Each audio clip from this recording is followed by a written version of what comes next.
red, green, and yellow zones. What are they, and how are they going to help you understand your child's behavior?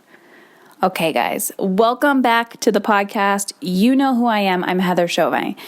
And red, green, and yellow zones, I've talked about this in the past, but I'm bringing it back because you guys keep asking me the same questions. Why is my child so angry? Why won't they listen to me? Why am I frustrated? And what can I do to feel calmer as a parent? So red, green, and yellow zones. These are something that I started talking about a long time ago. And I think I picked it up from the concept of a traffic light.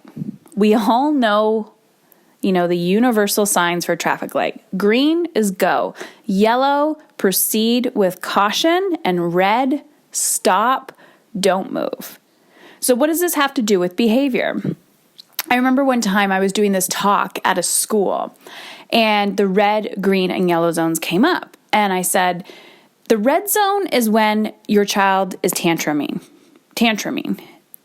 It's it's the time when you're freaking out, right? You're having a tantrum yourself. You're having a meltdown. You're overwhelmed. You're freaking out. You're like, oh my gosh, what do I do, right? It's really uncomfortable in the red zone. This is when we want to push it away. This is when we want somebody to take our pain away. This is when we're like, oh my gosh, so uncomfortable. And we all know what it looks like when a child is in their red zone. They're tantruming. They're literally on the floor in the grocery store, kicking and screaming, embarrassing you. This is when they refuse to go to bed. This is when they refuse to do their homework. This is when you're trying to get out in the morning. The yellow zones are when right before the red zone. And typically what I hear from people is, I don't have a yellow zone, Heather. I just go from green to red. So we'll talk about that in a second. The green zones are when life feels great. You're like, wow, today's a really, really good day. My kids, everyone's great. They're fed, they're changed. I got time, I got space. This is where momentum happens, right? You're like, oh, this is awesome. Now, circling back to that talk that I was talking about, when a child is tantruming, when a child is in the red zone, when you are in the red zone, when your husband is in his red zone, you do not try to solve a problem in the red zone. You can't solve a problem in the red zone because the child's brain is on overload. It's in the moment. It's actually in the moment, present with the emotion. You cannot say, what is wrong with you? Why are you crying? Why are you so angry? In the red zone as a parent, this is the moment when you just stop and shut up and you don't say anything. And then, this is where the magic happens, guys. You revisit the conversation when you are both in your green zone. That's it. When you are both back in your green zone. Sometimes that takes 24 hours for the emotion to process. So this strategy alone, if you don't get anything else from today's podcast, if you've never gotten anything else from me, red, green, and yellow zones will drastically change your life. It will save you a headache. It will save you time, money, energy, and connection. You can repair your relationships by simply understanding these three zones. So to recap, when your husband, when you are in your red zone, you cannot solve any problems in your red zone. But this is the key. You have to circle back when you are both in your green zone and say, remember yesterday when you were throwing food at your sister at the kitchen table? What was up with that? Why? What was going on in your body? Were you angry? Were you frustrated? Talking to your husband, hey, honey, remember when we were both heated in the kitchen yesterday when we were talking about money? Can we revisit that? Now, be mindful, guys, that a lot of these conversations will trigger people. And remember, triggers are wounds that need to heal. So if you are re-entering a trigger in your green zone, when you're re-entering a conversation that could potentially shut somebody down and allow them to become defensive, that is when they're entering their yellow zone. And that's okay. So to give you an example, And I kind of talked about this the other day on the podcast when I was talking about when your child says, I hate you, or when my son said some mean things to me because he was reacting. What was happening in that moment was he was projecting. He was in his red zone. He was angry. He just got headbutt by his little brother, right? So he's saying mean things to me. And in the moment, I don't try and solve the problem, right? I'm not solving the problem in that moment. What I'm doing is I'm saying, okay, cool, make a little mental note to come back and circle back around. And it didn't take that long because we've been practicing this strategy. So it took about 20 minutes. But when I first started this strategy with my kids, it took about a day, sometimes 2 days. Sometimes it took all week, where the situation was so emotionally charged that I would have to come back, on Friday and go, hey, remember when that happened on Monday? Can we talk about it now? And I would try to come back every single day, but it was such an emotionally charged situation and conversation that I had to keep not putting it off, but just go, we're going to talk about it. We're going to talk about it. We're going to talk about it, and not giving up on the situation. So now it's about 20 minutes.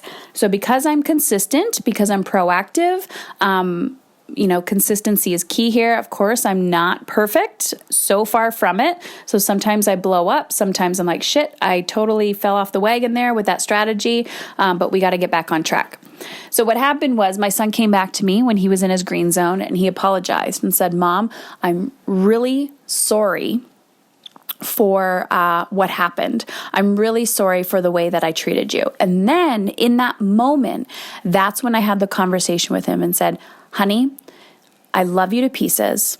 And I know that you weren't angry at me. And I know that your words didn't mean anything, but natural consequences, we value respect, and we don't talk to each other in this tone.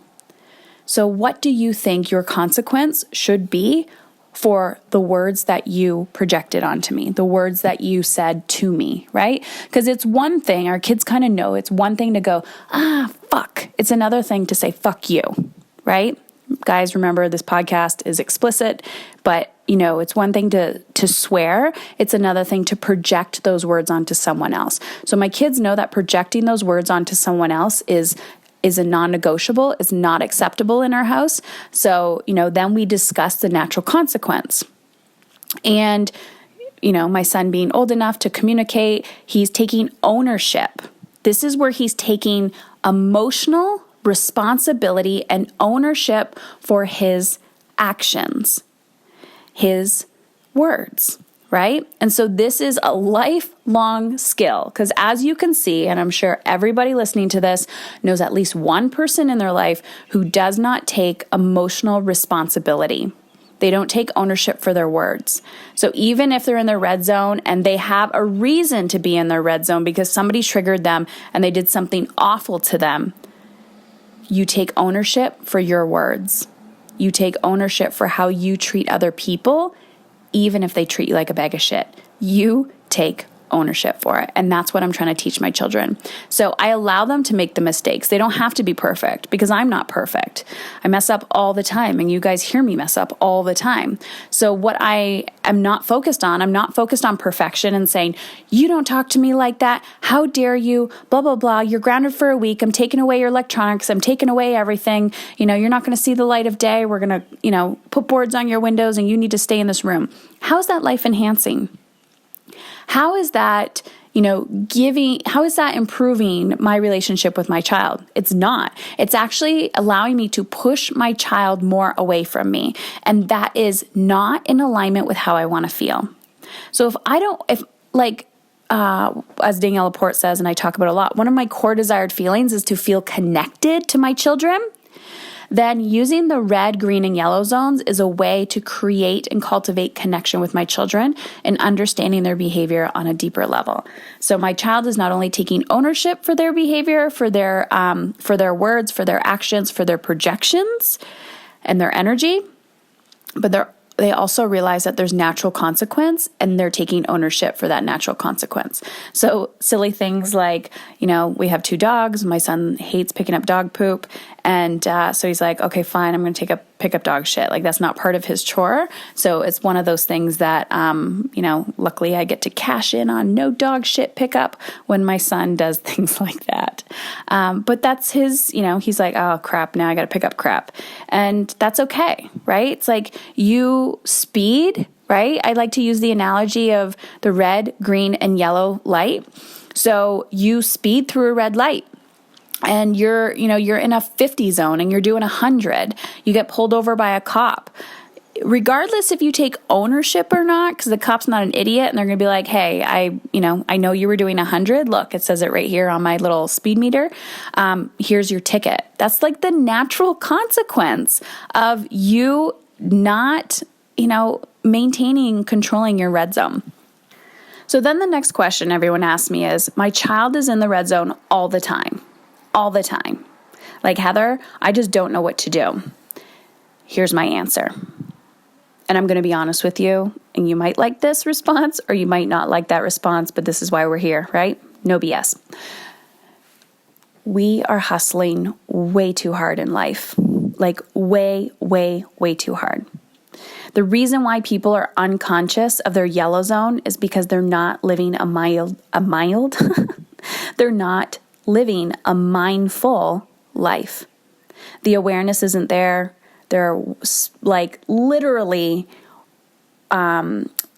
sleepwalking through life. It's, take the example of food, right?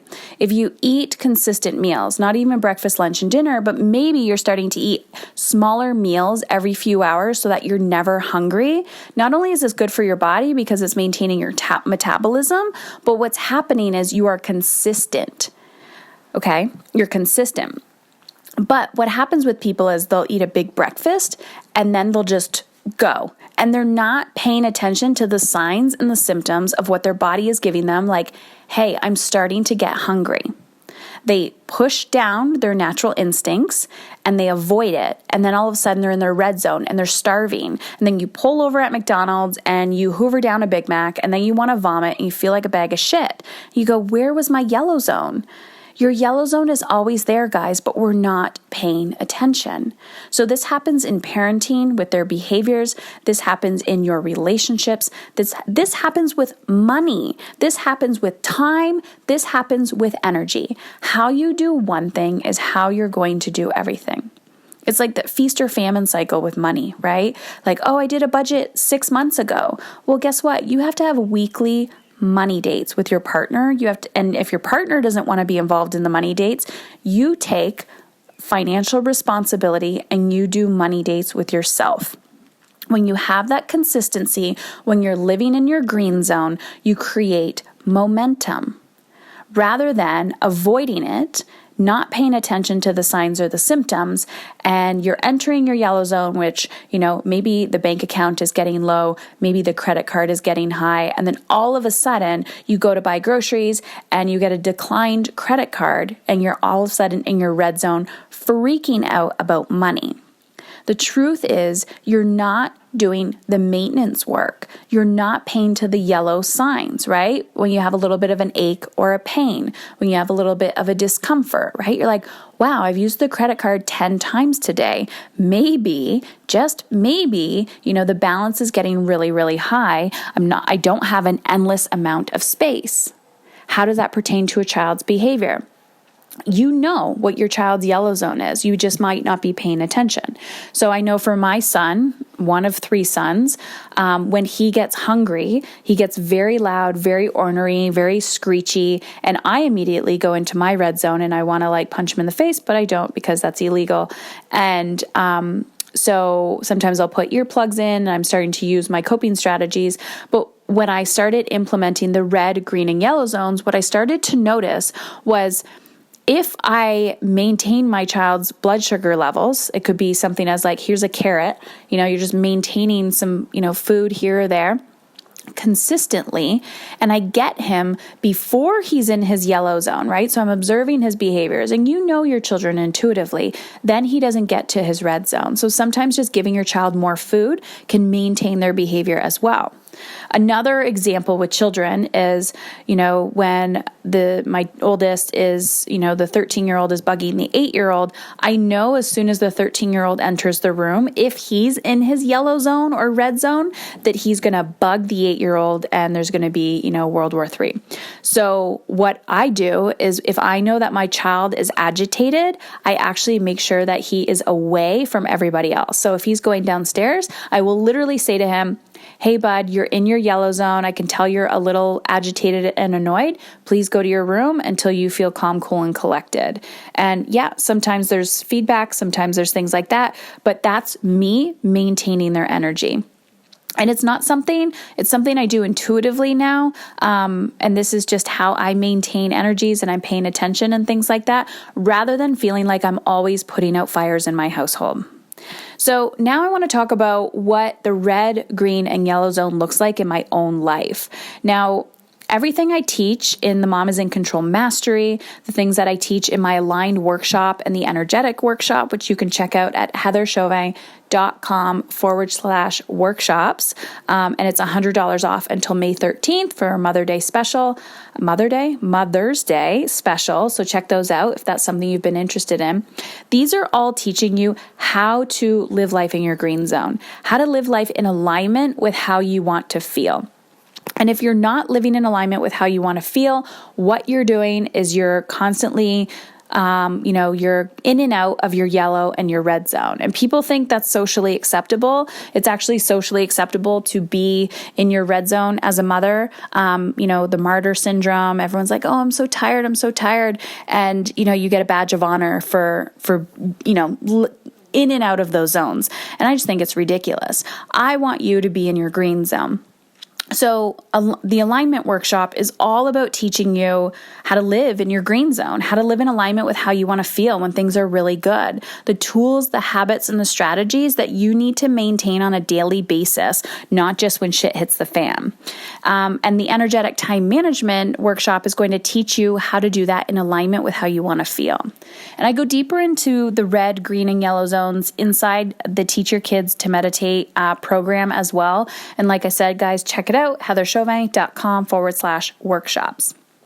So when you as the parent, you as the adult, you as the caregiver, you as the sole foundation of your home, and you're setting the stage, are living in your green zone, and you are maintaining your mental health, your physical health, your spiritual health, right? You're managing your energy.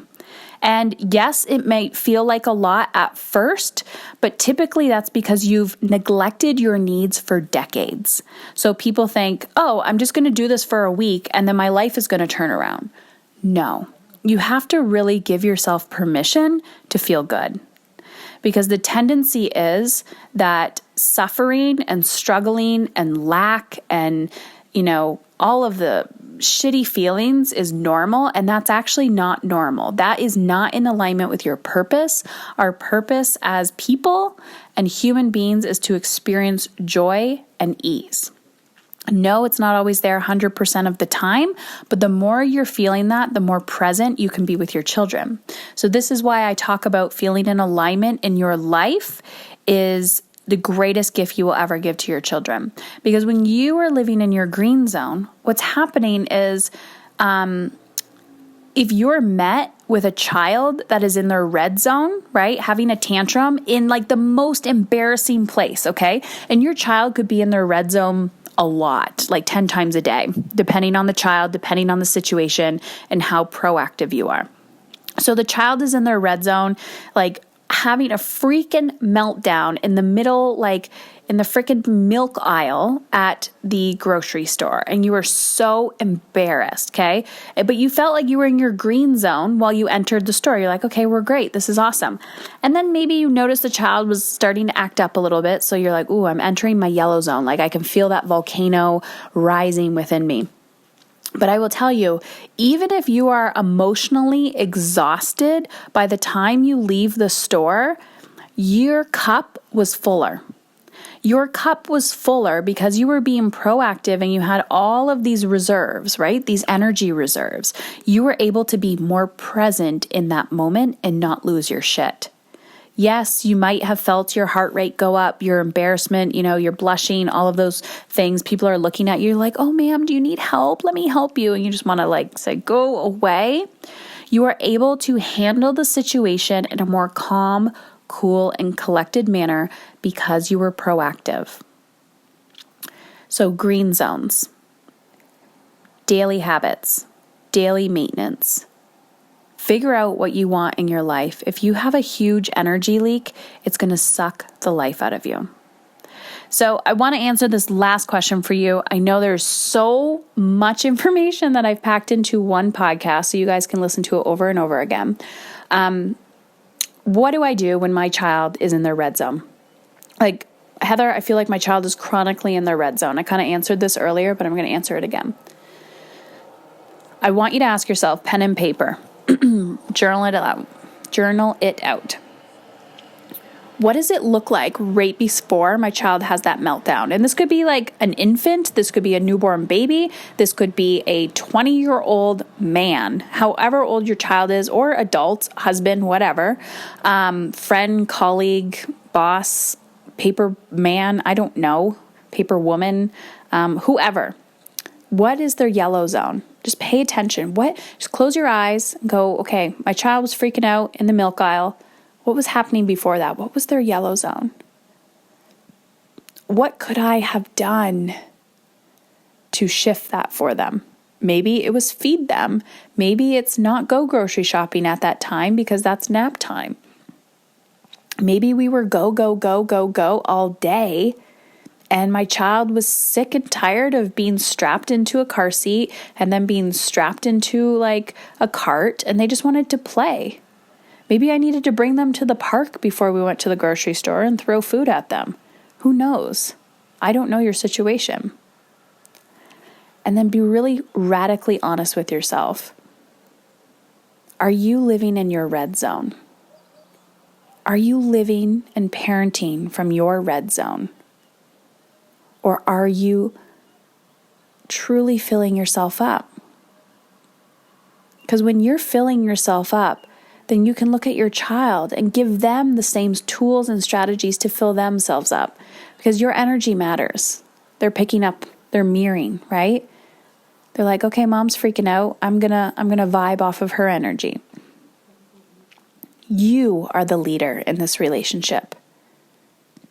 You are the one who cultivates that energy. You are the guide. You are your child's greatest asset. So thank you guys for listening.